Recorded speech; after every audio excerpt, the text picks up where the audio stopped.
guys, welcome back to Mummy Cooks Homemade. This is Hayley and we're back with another of Nanna's recipes. So actually, you can see the book there.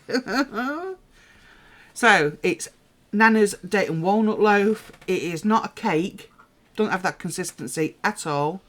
It's like a fruity malt loaf with nuts in. It's really nice. Anyway, we're going in.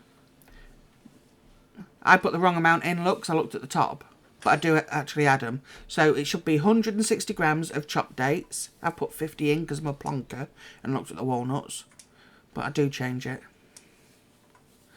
I do realise. So just chopping them. Make sure there's no, stone in there. You know, I'm so rude. Look at the top of that book. 9 out of 10 rating. I mean, Steve's Nanna's recipes. Oh dear. So you're going to chuck some water in. You do need to be using a pan because it needs to go on the hob. So you want half a pint of water, a full can of condensed milk. Steve would eat that out of the can. In fact, he does, whatever's left. He scrapes it out with a spoon or his finger. So in there as well, it's margarine you want, not butter, and it's 80 grams. I've gone slightly over, look. But you know my big ass ain't taking that out. Right, so it's on the hob. And what you need to do with this is bring it to the boil and then let it simmer until you get a light caramel colour.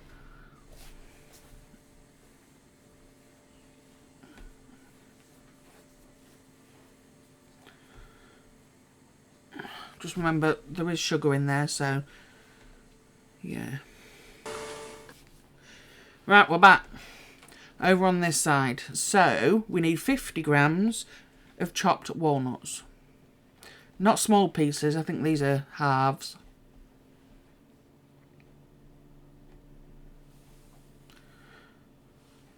Then we need 8 ounces of self-raising flour.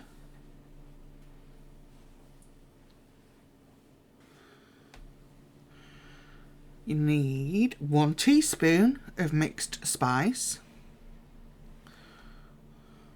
Then that's bicarbonate of soda. You want 3/4 of a teaspoon.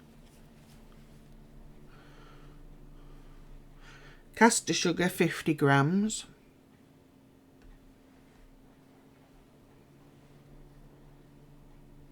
As you can see, mine's not exact. The caster sugar was 50 odd, so. Then you want a pinch of salt. Shaky, shaky, shaky. Get the lumps out. That's it. Give it a good old punch.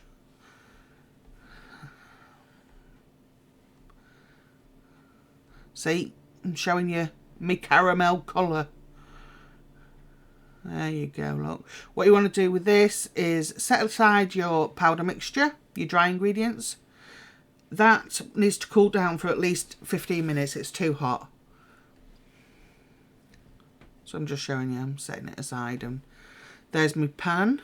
That's a 2-pound loaf pan. Lined, because I don't want to wash it out.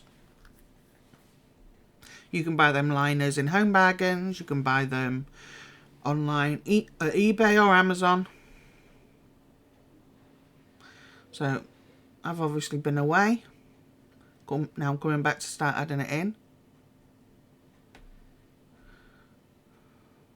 This is one that takes a little bit of mixing. Otherwise you end up with little clumps of flour powder.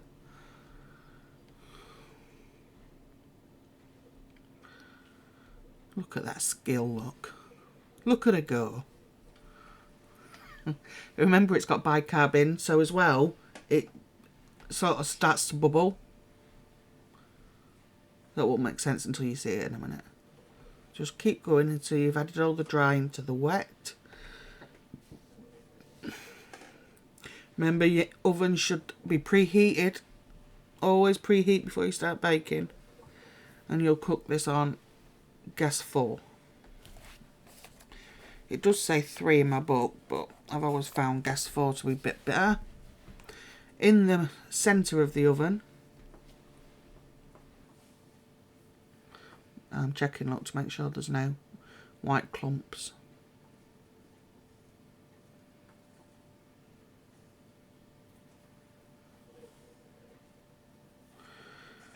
Now I'm gonna dump it in here. It's gonna look like there's too much in the pan. There isn't.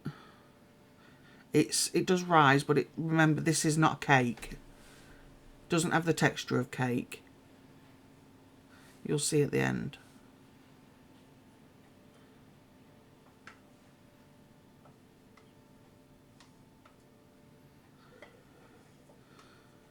Reminds me of one of them really old-fashioned recipes that they used to have.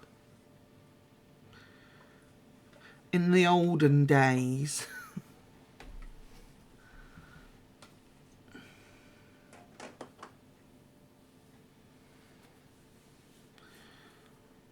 So, same as before, just give it a good bash. And I'm going to whip it into the oven.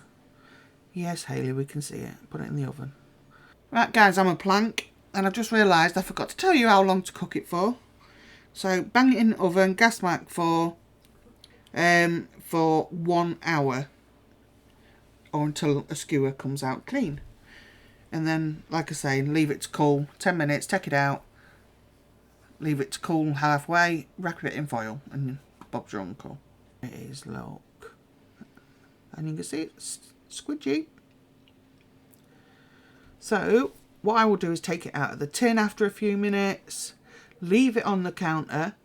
See, it was hot, burnt me, serves me right.